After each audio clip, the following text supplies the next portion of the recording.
भजन संहिता 22 एक बहुत ही गहरा और भावनात्मक भजन है जिसमें दाऊद अपने दुख, अकेलेपन और पीड़ा को व्यक्त करता है, लेकिन साथ ही परमेश्वर पर अपने अटूट विश्वास को भी प्रकट करता है। इस भजन की शुरुआत एक बहुत ही मार्मिक पुकार से होती है। हे मेरे परमेश्वर, तूने मुझे क्यों छोड़ दिया। ये शब्द उस समय की गहरी निराशा और दर्द को दिखाते हैं जब दाऊद अपने आप को पूरी तरह अकेला और असहाय महसूस कर रहा था।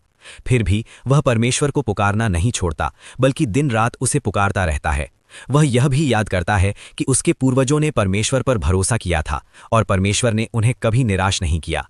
ये हमें सिखाता है कि चाहे हम कितनी भी कठिन परिस्थिति में हों, हमें परमेश्वर के पुराने कामों को याद रखना चाहिए और विश्वास बनाए रखना चाहिए। इस भजन में दाऊद अपने अपमान और तिरस्कार का भी वर्णन करता है। लोग उसका मजाक उड़ाते हैं, सिर हिलाते हैं और कहते हैं कि यदि वह परमेश्वर पर भरोसा करता है तो परमेश्वर उसे बचाए। ये स्थिति हमें यीशु मसीह के क्रूस पर चढ़ाए जाने की याद दिलाती है, जहां लोगों ने उनका भी उपहास किया था। दाऊद अपने दुख को इस तरह व्यक्त करता है जैसे वह चारों ओर से शत्रुओं से घिरा हुआ हो, उसकी शक्ति समाप्त हो रही हो, उसका शरीर टूट चुका हो और उसका हृदय मोम की तरह पिघल रहा हो। वह कहता है कि उसके हाथ और पांव छेदे गए हैं और लोग उसके वस्त्रों को बांट रहे हैं।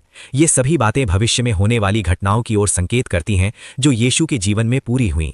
लेकिन इस गहरे दर्द के बीच भी दाऊद आशा नहीं खोता। वह परमेश्वर से सहायता की पुकार करता है और विश्वास करता है कि परमेश्वर उसे बचाएगा। भजन के अंत में एक अद्भुत परिवर्तन दिखाई देता है। जहां पहले निराशा थी, वहां अब स्तुति और आनंद है। दाऊद घोषणा करता है कि वह सभा में परमेश्वर की स्तुति करेगा और अन्य लोगों को भी उसके महान कामों के बारे में बताएगा। वह यह भी कहता है कि आने वाली पीढ़ियां परमेश्वर की धार्मिकता को सुनेंगी और जानेंगी कि उसने क्या किया है। भजन संहिता 22 हमें सिखाता है कि चाहे हम कितने भी गहरे दुख या अकेलेपन में क्यों ना हो, परमेश्वर हमें कभी नहीं छोड़ता।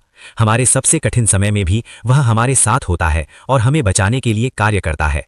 यह भजन हमें यह भी याद दिलाता है कि दुख हमेशा स्थायी नहीं होता। परमेश्वर अंत में विजय और आनंद देता है।